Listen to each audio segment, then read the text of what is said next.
Hi guys, this is Sunil Talreja from Talreja English Speaking Classes. Friends, आज के video में हम सीखने वाले हैं कि what is the difference among can, may और माइट।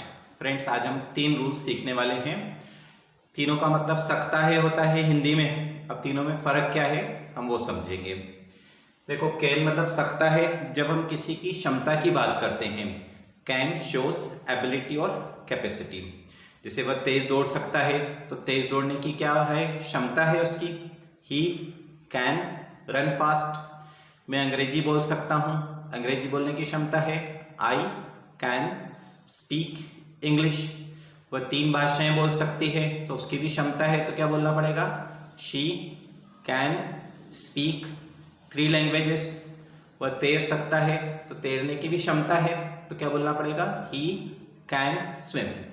इसमें देखो, इसके प्रोनाउंसिएशन में फ्रेंड्स हम अक्सर मिस्टेक करते हैं। हम बोलते हैं कैन, एक्चुअली होता है कैन, 2 मात्राओं वाला। कैन नहीं, कैन तो पानी की कैन है ना, क्या है, can. I can speak English. हम यह मैच जीत सकते हैं, संभावना है, तो क्या बोलना पड़ेगा, we can win this match, न कि मैच, मैच। ठीक। अब है मे का प्रयोग। मे का प्रयोग हम कब करते हैं, जब सकता है तो आता है, पर जब हम उसकी संभावना बताएं। जैसे बारिश हो सकती है तो बारिश होने की क्षमता होती है कि संभावना होती है, बारिश होने की संभावना होती है, तो आपको क्या बोलना पड़ेगा, इट मे रेन। ठीक है।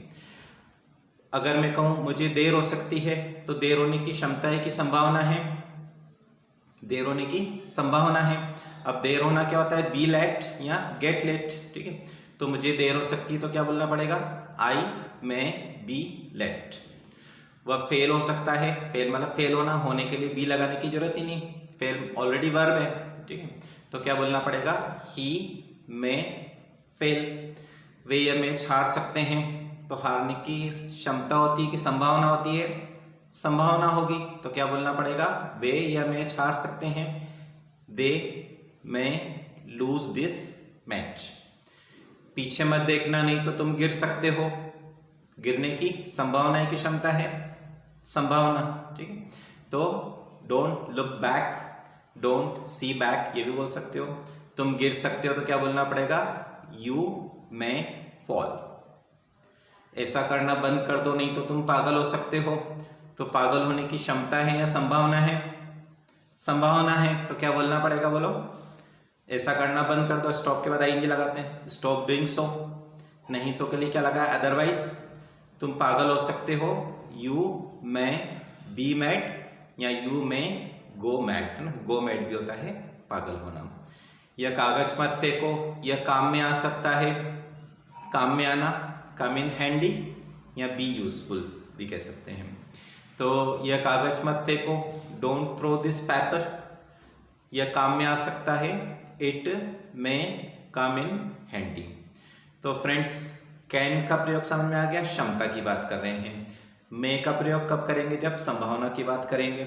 अब माइट का प्रयोग कब करेंगे, उसके लिए 2 रूल्स हैं कि मे का पास्ट फॉर्म है।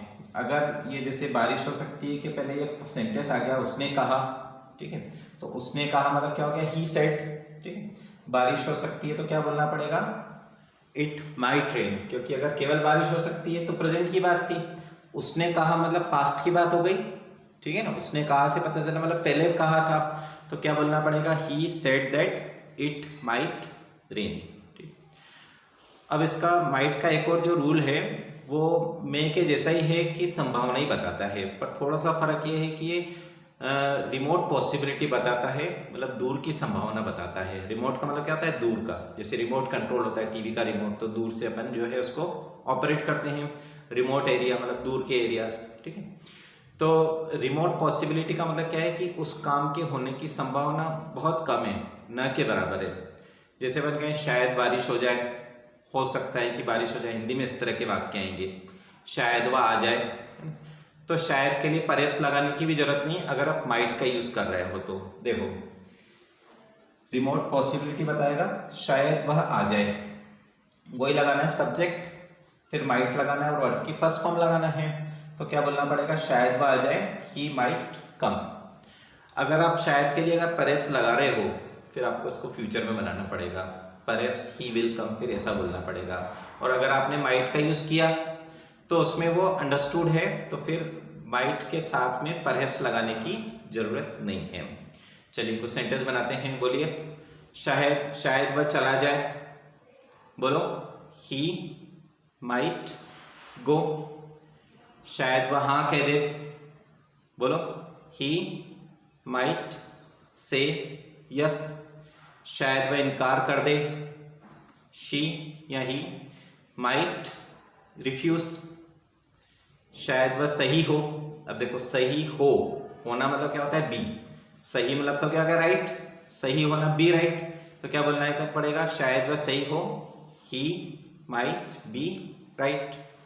शायद वह गलत हो, क्या बोलेंगे, ही माइट रॉन्ग, गलत बी रॉन्ग, ठीक है। रॉन्ग मतलब तो गलत, और होने के लिए बी लगाना पड़ेगा, तो क्या बोलेंगे, ही माइट बी रॉन्ग। शायद यह संभव हो, या हो सकता है कि यह संभव हो, ऐसे भी बोल सकते हैं, तो क्या बोलना पड़ेगा, इट माइट बी पॉसिबल। शायद वह घर पर हो, बोलो he might be at home. शायद वह दुकान पर हो, he might be eight shop. शायद वे रास्ता भटक जाएं, रास्ता भटकना होता है गो एस्ट्रे, गो एस्ट्रे रास्ता भटकना, तो क्या बोलना पड़ेगा, दे माइट गो एस्ट्रे। शायद वे हार जाएं, हो सकता है कि वे हार जाएं, ऐसा भी हो सकता है, तो क्या बोलना पड़ेगा, बोलो दे माइट लूज। उसकी मम्मी वहाँ नहीं होगी, शायद उसके पापा वहाँ हों, उसकी मम्मी वहाँ नहीं होगी, फ्यूचर हो गया, बोलो his mother will not be there. शायद उसके पापा वहाँ हों, तो his father might be there. तो फ्रेंड्स तीनों रूल समझ में आ गए होंगे। आप पहले इसका स्क्रीनशॉट ले लें, फिर मैं आपको इसके सेंटेंस भी लिखवाता हूँ। इसका स्क्रीनशॉट ले लें, फिर आप इसको प्रॉपर्ली अपनी नोटबुक में नोट कर लेना। अब आप जो है कुछ सेंटेंस लिख लो। पहला सेंटेंस लिख लो, लिखो पीछे मत देखना नहीं तो तुम गिर सकते हो। सेकंड सेंटेंस लिखो, यह काम संभव हो सकता है। थर्ड सेंटेंस लिखो, मैं भारत का नक्शा बना सकता हूं। थर्ड सेंटेंस लिखो, मेरा इंतजार मत करना, मुझे देर हो सकती है। एक सेंटेंस और लिख लो, शायद वह घर पर हो। तो फ्रेंड्स ये 5 सेंटेंस आपको बनाने हैं, कमेंट बॉक्स में आपको टाइप करने हैं। सो फ्रेंड्स आज के वीडियो में इतना ही, मिलते हैं नेक्स्ट वीडियो में। Till then